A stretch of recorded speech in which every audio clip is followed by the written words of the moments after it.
우리가 사회생활을 하다 보면 정말 소통하기 힘든 사람들을 만날 때가 있죠. 이와 반대로 정말로 착해 보이지만 남들에게 할 말 하면서도 호감을 사는 사람들이 있습니다. 이렇게 호감을 사고 인간관계가 좋은 사람들은 어떤 차이점을 가지고 있을까요? 오늘은 인간관계에 있어서 남들보다 한 수 위에 있는 사람들의 7가지 차이점에 대해 배워보겠습니다. 이런 차이점을 삶에서 적용해 보시면 원만한 인간관계에 많은 도움이 되리라 생각합니다. 그럼 시작해 보겠습니다. 인간관계에서 한 수위인 사람의 7가지 차이점.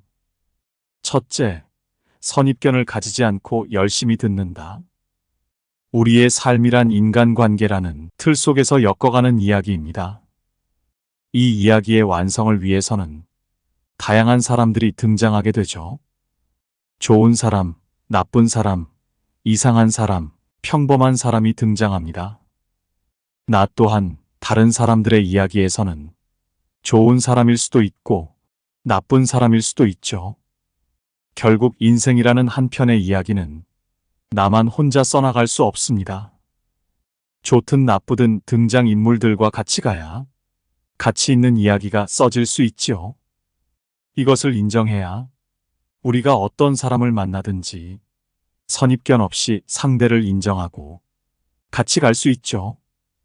상대를 인정하기 위해서는 선입견을 버리고 상대의 말을 잘 들어야 하죠.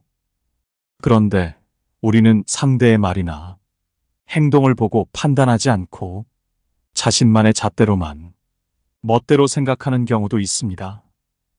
타인의 행동을 평가 혹은 해석할 때 주변 상황보다는 그 사람에게 내재된 기질 때문에 그런 결과가 나왔다고 오인하는 경우가 많습니다. 심리학에서는 이를 기본적 귀인 오류라고 부르는데, 평소 예쁘게 여기는 직원이 좋은 성과를 거두면 주변 환경의 덕을 많이 본 것이었다 해도 그 직원이 원래 잘났기 때문이라고 평가하기 쉽고, 반대로 미운 털이 박힌 직원이 뛰어난 업적을 달성했다면 그저 운이었거나 상황이 우호적이었기 때문이라고 폄하합니다. 우리는 몇 가지 단서를 설렁설렁 훑어보고는 다른 사람의 심중을 쉽게 들여다볼 수 있다고 여기죠. 그리고 낯선 일을 판단하는 기회를 덥석 잡아버립니다. 물론 우리 자신에게는 그렇게 쉽게 평가를 내리지 않죠. 우리 자신은 미묘하고 복잡하며 불가해하니까 이해하기가 어렵고, 반대로 낯선 사람은 쉽게 이해할 수 있다고 생각합니다. 대부분의 경우 우리는 상대의 이야기와 자신의 경험을 비교함으로써 상대를 이해하려고 합니다. 이것이 당신이 생각하는 전부라면 당신은 마치 상대가 당신 자신인 것처럼 생각하고 있는 것입니다. 사람은 모두가 다른 경험과 생각을 가졌기 때문에 상대를 이해하기 위한 출발점이 자신이 되어서는 안 됩니다. 우리는 사람들이 당신을 피하고 당신 모르게 당신을 조롱하고 심지어 경멸하게 만드는 방법을 이미 알고 있습니다. 사람을 멀리하게 하는 방법은 배우지 않아도 압니다. 그 방법은 아주 쉽습니다. 상대방을 피곤하게 하거나 짜증나게 만들면 됩니다. 예를 들면 절대로 다른 사람의 말을 오래 듣지 않고 끊임없이 당신에 대한 이야기를 늘어놓으면 됩니다. 그러면 당신과 이야기를 하는 사람이 뭐 이렇게 말이 안 통하는 사람이 있나? 하고 다음부터는 절대로 당신과 이야기하지 않을 것입니다. 토론을 할 때도 이와 같은 일방적인 태도를 가지면 안 됩니다. 토론은 단순히 이기면 좋은 것이 아닙니다. 본래 토론이란 더 좋은 결론을 유도하기 위한 수단이지 전투의 장이 아니기 때문이죠. 예를 들어 토론에서 이겼다고 해도 결국 진심 어린 납득은 결코 얻지 못할 것입니다. 그리고 그런 주장은 회사나 가정, 친구관계나 세상을 더 좋은 방향으로 이끌어갈 수 없을 것입니다. 우리는 토론뿐만 아니라 사람들을 만날 때 사소한 이야기 거리를 어떻게 꺼내야 할지 고민을 하기도 합니다. 화제의 개발은 평소 사람들과의 폭넓은 교제를 통해서 개발하는 것이 좋습니다. 즉, 우리는 말하기 위해 남들의 이야기를 들어야 합니다. 가능한 한 여러 분야의 사람들과 만나 체험이나 전문 분야의 특징, 성공 사례 등을 들은 다음 상황에 따라 응용해야 합니다. 무엇보다 제일 좋은 화제는 자신이 몸과 마음으로 느껴본 경험입니다. 때문에 고급 경험을 얻으려면 일정한 투자를 아끼지 말아야 합니다. 즉, 적극적으로 다른 사람과의 시간을 보내고 잘 듣는 수고를 마다하지 않아야 하지요. 말을 할 때는 상대의 심중에 담긴 의미까지 읽고서 자신의 마음속의 말로 표현할 수 있어야 하죠. 그럴 때 상대는 진심으로 감동을 하게 되고 그 대화는 단지 기술적인 대화가 아니라 진심으로 소통하는 대화가 됩니다. 상대를 설득할 때는 어떻게 해야 할까요? 설득 비결은 간단합니다. 상대방한테 득이 된다는 것을 강조하는 것입니다. 아니, 더 정확히 말하자면 상대가 자기한테 득이 되는 것처럼 느끼게 하면 되죠. 상사에게 뭔가 설득하고 싶으신가요? 그러면 상사가 원하는 게 뭔지를 알아내세요. 내가 상대에게 원하는 것이 있다면 먼저 상대방이 원하는 것을 해주세요. 이것이 개인과 비즈니스의 황금률입니다. 대화를 잘하는 사람이 되기 원한다면 단 한 가지의 방법을 쓰면 됩니다. 바로 다른 사람의 이야기를 열심히 듣는 사람이 되는 것입니다. 둘째, 약점을 찾아내고 이해한다. 누구나 약점이 있습니다. 상대의 약점을 찾아내기 위해서는 자신의 약점을 먼저 찾아내야 합니다. 행동치료에서는 자신을 먼저 아는 것부터 시작합니다. 두려움이 있다면 그곳으로 가야 합니다.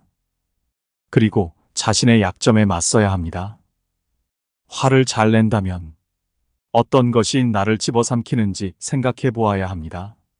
또 어떤 것이 나를 불안과 공포로 몰아넣는데 성공하는지, 어느 상황에서 자신의 존재와 능력에 대해 의심을 품기 시작하는지 당신 자신을 잘 관찰해 보세요. 그리고 상대의 약점과 동기 요인을 잘 관찰해야 합니다.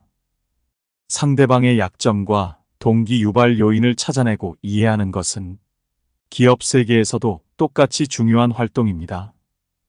상사, 고객, 동료, 라이벌 등 그 대상이 누구건 상관없습니다.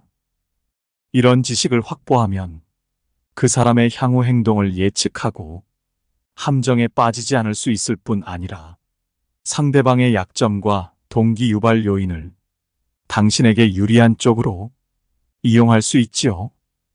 상대를 쉽게 비난하고 상대의 자존감을 깎아내리려는 사람들을 가만히 들여다보면 실제로는 자신의 자존감이 낮고 자기 스스로를 폄하하고 비난하는 경우가 많습니다.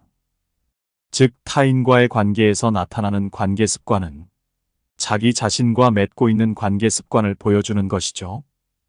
인간은 모두 똑같은 능력을 부여받은 것이 아닙니다.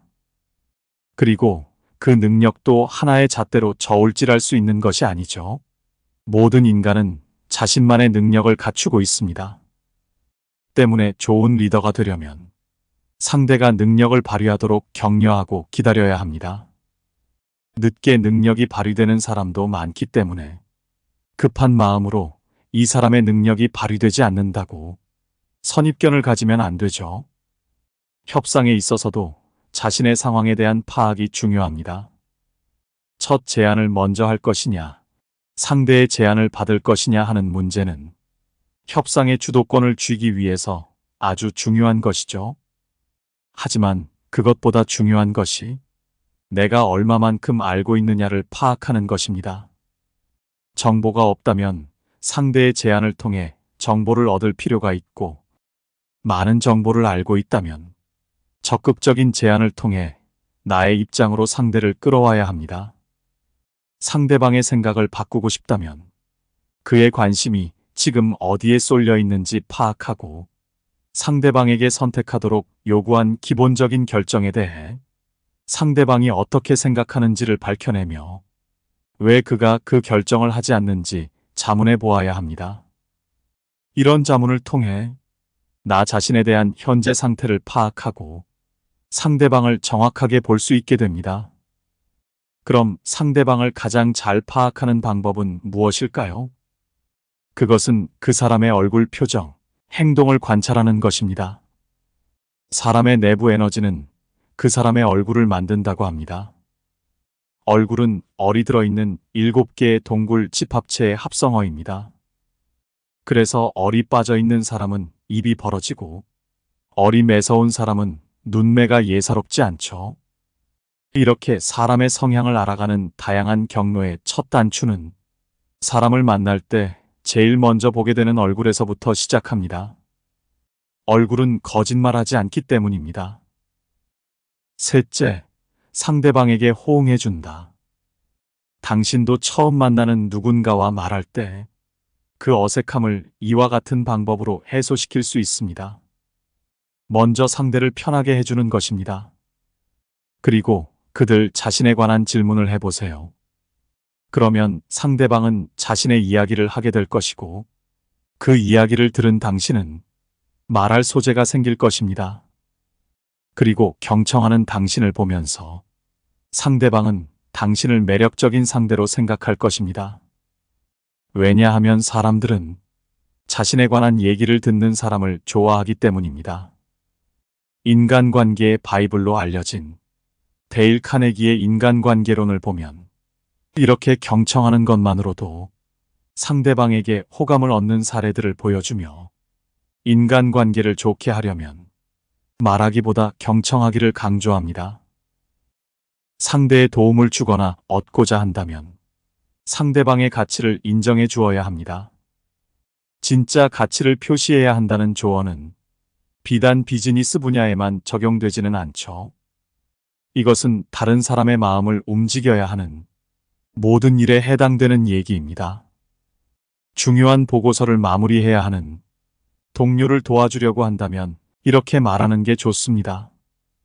그 일이 너의 직장 생활에 얼마나 중요한지 알고 있기 때문에 당신과 기꺼이 야근을 함께 할 수 있습니다. 상대방을 설득하고 움직이게 하고 싶다면 기존의 관점을 바꿔야 합니다. 아는 척하지 말고 상대가 하는 말을 들어야 하죠. 상대방의 입장에서 생각하고 나아가 그도 몰랐던 그의 생각을 잡아내요. 그 사람의 관점과 언어로 이야기해야 합니다. 상대에게 친근감을 갖게 하려면 비록 처음 만났어도 그 사람의 이름을 불러주는 것이 좋습니다. 누구 씨라고 이름을 불러주면 상대의 말에 호응해주고 싶은 마음이 들게 되죠. 이름을 불러주면 보다 친근감을 느끼게 된다는 것입니다. 서로 친근감을 갖게 되면 부탁이 쉬워집니다. 사람은 자신과 가까운 사람의 부탁은 거절하기 어려운 법이기 때문입니다. 물론 반드시 긍정적인 대답을 얻을 수 있는 것은 아니죠. 그러나 지금까지 0%였던 확률이 이름을 불러주는 친근감으로 인해서 조금이라도 생긴다면 인생은 확실히 달라질 것입니다. 대인 관계를 좋게 하기 위해서 배려를 해주는 것은 좋습니다. 그러나 꼭 남을 추켜 세우며 듣기 좋은 말을 할 필요는 없죠. 대화 상대에게 조언을 하거나 상대의 언행을 부정하는 대신 눈에 보이는 그대로를 입 밖으로 꺼내보면 그만입니다. 예를 들어 상사라면 부하 직원에게 요즘 얼굴이 밝네 라고 가벼운 말을 건네고 SNS에 올라온 친구 사진에 좋아요 버튼을 누르는 일처럼 부담 없이 호응하면 됩니다. 상대의 흥미와 주의를 끄는 일은 절대로 그 사람을 이용하는 것이 아닙니다. 오히려 상대에게 가치를 부여하는 일입니다. 상대에게서 무언가 얻어내려는 것이 아니라 상대를 위해서 무언가 찾아내는 일입니다. 개인이든 조직이든 목표가 있습니다. 조직의 목표는 앞서 나가며 사람들을 끌고 가는 것이 아니라 모두 함께 물살을 타는 것입니다. 커뮤니케이션 상황에서는 상대가 필요로 하는 정보를 제시해야 성공합니다. 하지만 일방적인 정보를 전달한다고 원활한 커뮤니케이션이 일어나지는 않습니다. 좀처럼 성과가 오르지 않는다면 물량 공세를 하듯 너무 많은 정보를 상대에게 제공하지는 않았는지 점검해 보아야 합니다. 흔히 사람들은 정보가 많을수록 좋다고 착각합니다. 하지만 뷔페 레스토랑에서 이것저것 많이 먹고도 맛있다고 꼽을 만한 요리가 없듯이 원하는 정보가 아니면 상대를 설득할 수 없습니다. 심리학자인 게리 체프먼과 제니퍼 토마스는 부부 상담을 하다 보면 한 사람은 분명히 사과를 했다고 주장하는데 상대방은 전혀 동의하지 않는 경우를 흔히 볼 수 있다고 말합니다. 개선책을 제시하지 않으며 책임감조차 없이 유감만 표현하는 사과는 사과로 받아들여지지 않는다는 것입니다. 상대방을 이해시키려면 그의 입장에서 말하고 생각해야 합니다. 사과도 상대의 입장에서 해야 진정한 사과가 됩니다. 격려와 응원의 말도 마찬가지입니다. 조금만 더 힘내 할 수 있어라는 말이 능사는 아닙니다. 격려하고 부추기기보다는 마음의 짐을 덜어주는 것이 좋습니다. 아무리 노력해도 이루어지지 않는 일에 지친 사람에게는 할 만큼 했으니 더 이상 노력하지 않아도 되라고 말해주는 것이 상대를 진정으로 이해하는 것입니다. 유머는 어렵고 힘든 상황에서 관계의 소통이 어려울 때, 어려움에 직면했을 때 가장 부드럽게 해소해주는 힘을 가집니다. 요즘 사람들은 직장 생활에서 즐거움을 느끼지 못하고 마음속으로는 직장 생활이 즐겁기를 바라고 있죠. 잔소리 안 하는 직장 상사를 원하고 자신을 격려해주는 동료들을 원합니다. 그리고 유머가 있는 사람을 좋은 파트너나 배우자로 손꼽습니다. 따라서 유머를 삶에 적용하는 사람은 그만큼 사람들과 의사소통도 성공적으로 이끌 수 있습니다. 넷째, 때로는 까칠함을 갖춘다. 자기 의견을 말로 잘 표현하고 싶다면 먼저 자기 생각과 의견, 즉 내면의 말에 대해 깊이 이해하는 과정을 거쳐야 합니다. 자기 의견을 말할 때 떠오르는 대로 그 자리에서 그럴듯하게 둘러맞추기만 해서는 상대를 이해시키기 어렵습니다. 막연하게 생각하다가 흐지부지 넘어가는 습관도 버려야 합니다. 우리가 습관처럼 그냥 넘겨버리는 것 중에는 부탁에 대해 거절하지 못하는 마음도 있습니다. 모든 것을 거절하지 못하고 받아들이면 그 사람은 자신이 원하는 것을 하지 못하고 남의 뒤치다거리나 하는 인생이 됩니다. 거절하는 것도 습관이 필요합니다. 거절 훈련의 핵심은 실상 주는 것에 있습니다. 무엇을 주어야 할까요? 내 마음속의 진실, 즉 솔직한 마음입니다. 심리학자이면서 솔직함의 심리 버튼의 저자인 수잔 캠벨은 똑바로 사는 것보다 솔직하게 사는 것이 중요하다고 이야기합니다. 솔직함이 없어 나쁜 관계를 끊지 못하는 사람들이 있습니다. 상대가 나를 어떻게 생각할까 전전긍긍하면서 끌려다니고 결국 자신은 점점 피폐해지죠. 나에게 함부로 대하는 사람이 있다면 관계를 끊어야 합니다. 이런 사람들 중에는 나와 오래도록 관계를 쌓은 사람이 있을 수 있죠. 그렇기 때문에 헤어지면 마음이 찢어질 것 같고 익숙한 것에서 벗어나야 해서 힘들 수도 있죠. 하지만 이와 같은 사람에게 분명히 지속적으로 무시당하고 있다면 반드시 관계를 끊어야 합니다. 너무 잔인한 것 같아서 혹은 상대가 불쌍한 것 같아서 주춤하면 안 됩니다. 이런 사람들과의 나쁜 관계는 끊어져야 비로소 즐거움을 느낄 수 있습니다. 이들과 관계를 끊어야 진정한 나로 돌아오고 자신을 되찾을 수 있습니다. 타인을 과도하게 허용하는 것은 자신에 대한 학대입니다. 온화하고 선량한 것도 좋지만 필요하다면 자신을 위해 싸울 수 있는 무기인 까칠함도 갖춰야 합니다. 이것을 반드시 기억하세요. 강해야 할 때는 강하게, 부드러워야 할 때는 부드럽게 변할 줄 아는 사람만이 인간관계에서 자신을 지킬 수 있습니다. 우정이 끝났을 때도 그것에 연연해서는 안 됩니다. 우정이 끝났는지 아닌지는 직감으로 알 수 있습니다. 왜냐하면 사람은 진화하고 변하고 인생이 지속되는 동안 성장하기 때문입니다. 끝나버린 우정에 대해서도 둘 중 하나가 잘못한 사람, 나쁜 쪽 역할을 맡을 이유가 없습니다. 누가 더 잘했는지 잘못했는지를 판가름할 이유도 없습니다. 그저 우정이 끝난 것일 뿐, 그게 다른 무언가를 의미할 필요는 없습니다. 상대를 꾸짖을 때도 조심해야 합니다. 자신의 화난 상태를 해소하기 위해 감정을 드러내는 것이 분노이고 상대방의 성장을 위해 쓴소리하는 것이 꾸짖음입니다. 상대방을 위하는 마음을 유지하기 위해서는 냉정해야 합니다. 상대를 반성하게 하고 행동을 바꾸고 싶다면 감정을 억누르고 냉정하게 꾸짖지 않으면 안 됩니다. 사람이 잘한다는 뜻은 좋은 타이밍을 찾아서 나설 때는 나서고 물러설 때는 물러서고 자중해야 할 때 자중하고 적극적일 때는 적극적으로 대하는 판단력이 는다는 뜻일 것입니다. 이것은 시행착오를 많이 겪어보아야 익혀지는 기술이죠.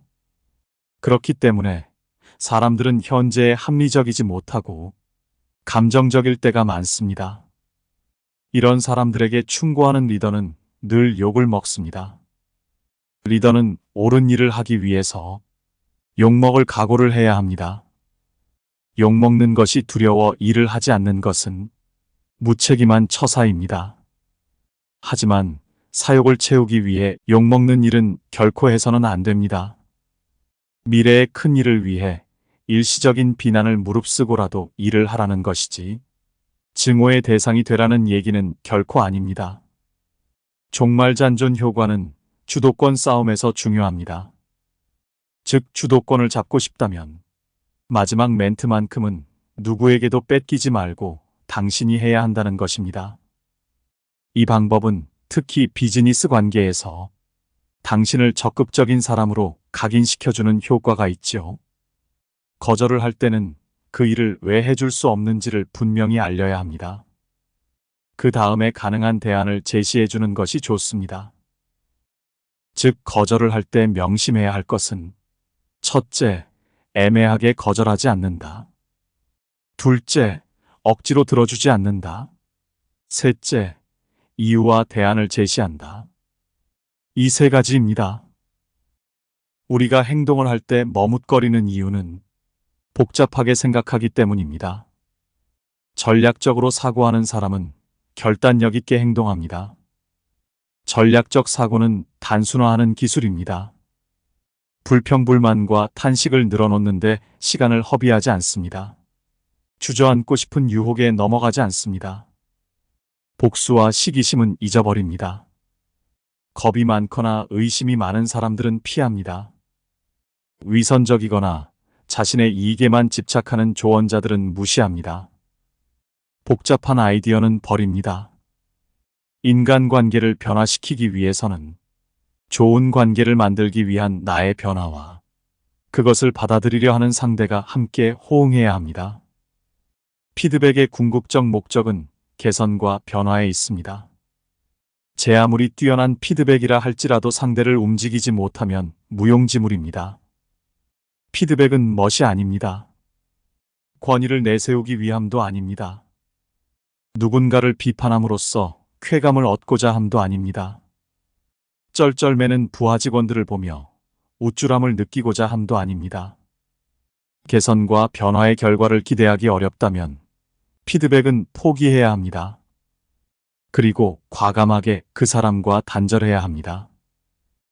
다섯째, 완벽하게 보이지 않는다. 사람들은 너무 완벽해 보이는 사람을 어려워하고 가까이 하려 하지 않습니다. 사과하는 것은 의미 있는 일이지만 친밀한 관계를 피하려는 서투른 방법이 될 수도 있습니다. 다른 사람의 감정을 회피하려는 목적으로 하는 사과는 문제를 피하고 관계를 외면하는 행위일 뿐입니다. 그러나 상대방으로 하여금 상처받은 감정을 털어놓게 하고 이쪽도 자기 감정을 털어놓으려는 의도에서라면 이런 사과는 겸양과 사랑을 나타내는 중요한 표현법이 될 것입니다. 신비롭게 보이는 것은 사람을 끌어들입니다. 그렇기 때문에 대인관계에서 자신의 모든 것을 적나라하게 보여줄 필요는 없습니다. 신비감 덕분에 사람들이 당신이 어떤 사람이며 무슨 일을 어떻게 하는지 궁금하게 여깁니다. 사람들은 어떤 이슈에 대해 당신이 어떤 입장을 취하는지, 그리고 당신이 어떤 것들을 중시하는지 확인하려 할 것입니다. 이때 당신은 상대가 예측하지 못한 방향으로 행동해야 합니다. 그래야 오히려 상대방은 당신을 신비롭게 볼 것입니다. 뻔한 사람은 호기심을 불러일으키지 못하며 신비로운 사람이 더 경외심을 주기 때문입니다. 상대가 호감을 줄 때 무조건 받아서는 안 됩니다. 호감을 주려는 행위 자체야 비난할 일은 아니지만 그 행위는 머지않아 똑같이 되갚아야 하는, 어쩌면 받은 것에서 이자를 보태야 하는 빚이 될 수도 있습니다. 호감은 이렇듯 어떤 입장에 있느냐에 따라 약이 되기도 하고 독이 되기도 하는 양날의 칼입니다. 사람들에게 완벽하게 보이려고 하면 할수록 사람들은 당신에게서 멀어집니다. 사람들이 당신에게 호감을 갖고 당신에게 자꾸만 다가서고자 하는 건 당신 또한 자신과 같은 인간이라는 사실을 끊임없이 확인하는 작업을 통해 이루어집니다. 그렇기 때문에 아주 인간적인 사람, 가끔 실수하는 사람으로 보이는 것이 좋습니다. 여섯째, 가급적 입을 다문다. 말은 흘러가는 것이 아니라 상대의 가슴에 수십 년간 화살처럼 꽂혀 있는 것입니다. 우리의 입에서 내뱉어진 언어는 가슴 속에 쌓입니다. 언어는 흘러가는 것이 아니라 쌓이는 것이죠. 그래서 언어를 사용할 때 조심해야 합니다. 마음을 상하게 하는 언어는 가슴 속에 깊이 쌓이게 됩니다. 연설은 무작정 오래 한다고 해서 좋은 것이 아닙니다. 문제는 시간이 아닌 콘텐츠입니다. 좋은 내용을 전달해야 청중이 한눈 팔지 않고 경청합니다. 미국 독립선언서를 기초한 토머스 제퍼슨은 말했습니다. 3분 연설을 하려면 3주를 준비해야 한다. 10분 연설을 위해선 일주일이 필요하다. 1시간을 연설하려면 당장 해도 된다. 말을 너무 많이 하면 에너지와 심력을 낭비합니다. 왜냐하면 말이 많아지면 그만큼 자신이 한 말을 지키기가 힘들기 때문입니다. 정신을 너무 낭비하게 되면 쓸모 있는 일이 하기가 힘들어지고 아무리 작은 것이라도 낭비하지 않으면 쓸모 있는 곳이 반드시 있게 됩니다. 그러므로 현명한 사람은 자신의 정신을 낭비하지 않고 쓸모 있는 사람이 됩니다. 가까운 사람의 말에 주의해야 합니다. 아무 인연도 연고도 없는 타인이 내 인생에 관여하는 일은 거의 없습니다. 하지만 가까운 관계를 맺고 있는 사람은 내 인생을 좌지우지할 수 있죠. 가까운 사람일수록, 그리고 입이 가벼운 사람일수록 두려운 존재입니다. 개인정보의 유출도 먼 곳에서 일어나기보다 가까운 사람에게서 발생하게 마련입니다. 말은 반드시 이루어집니다. 어떤 말이든지 10,000번 이상 되풀이하면 반드시 미래에 그 일은 이루어진다는 인디언의 금언이 있습니다. 그만큼 말도 반복하면 틀림없이 이루어진다는 것을 인디언들도 이미 알고 있었던 것입니다.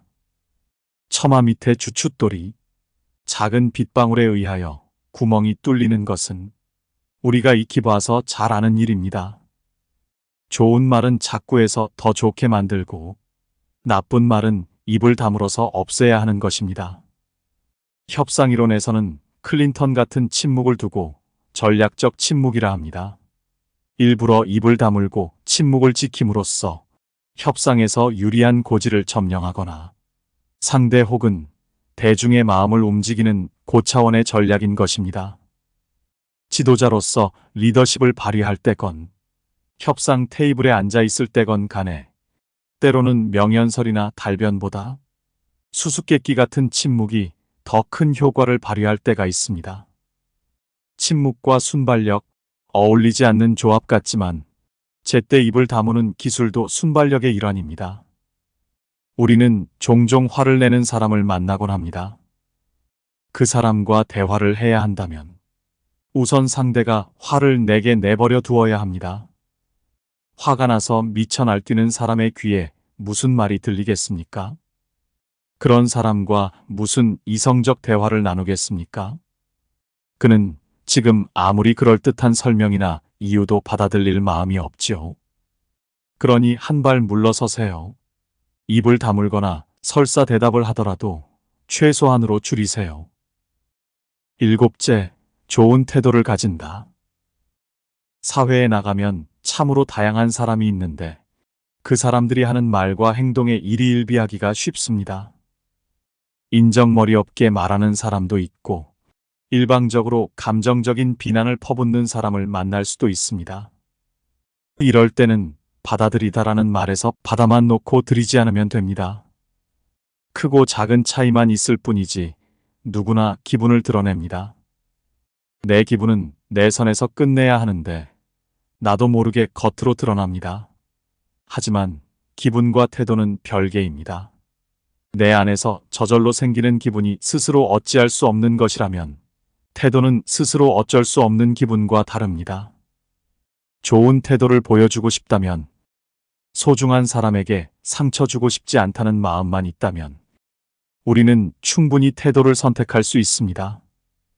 좋은 리더는 직원이 스스로 나쁜 행동을 개선할 때까지 기다려줍니다. 또 존중과 칭찬으로 자존감을 회복한 직원은 스스로의 잘못된 행동을 고치려고 리더의 반응에 신경을 쓰게 됩니다. 아무리 어려운 환경에 처해도 직원들이 리더를 믿고 따르는 데는 그만한 이유가 있습니다. 리더가 직원들을 믿고 기다려 주었기 때문에 그들 역시 리더를 믿는 것입니다. 상대방을 격려하고 믿어주면 그는 자신의 성공을 확신하기 시작하고 이내 삶의 중요한 기로에 서게 됩니다. 물론 인생이 의례 그렇듯이 처음 한두 번은 실패를 할 수도 있습니다. 그런 순간에 포기할 것이냐, 계속 나아갈 것이냐는 자신의 선택입니다. 사람을 제대로 쓰는 게 리더의 핵심입니다. 리더는 잠재력을 발굴해야 합니다. 애정이 없으면 불가능한 일이죠. 애정이 있어야 오래 관심을 기울일 수 있습니다. 오래 관심을 기울여야 그의 감추어진 재능이 보입니다. 오늘은 인간관계에서 한 수위인 사람의 7가지 차이점을 알아보았습니다. 이렇게 인간관계가 좋은 사람들은 선입견을 가지지 않고 상대의 이야기를 잘 경청하며 자신과 상대의 약점을 잘 파악하고 이해합니다. 그리고 상대방에게 호응해주지만 때로는 거절하는 까칠함을 갖추고 있습니다. 또한 완벽하게 보이려 하지 않고 입을 무겁게 하며 남과 상생하려는 좋은 태도를 가지고 있습니다. 인간관계란 항상 좋을 때만 있는 것이 아닙니다. 그리고 관계를 무조건 멀리 할 수도 없습니다. 그렇지만 오늘 배운 7가지 차이점을 통해서 사람들과 어떻게 가까워지고 무례한 사람들을 대처해야 할지에 대해서 도움이 되셨으리라 생각됩니다. 그럼 여러분의 삶과 인간관계가 더욱 원만하고 풍성해지길 바라면서 이상 지혜 명언 영상을 마치겠습니다.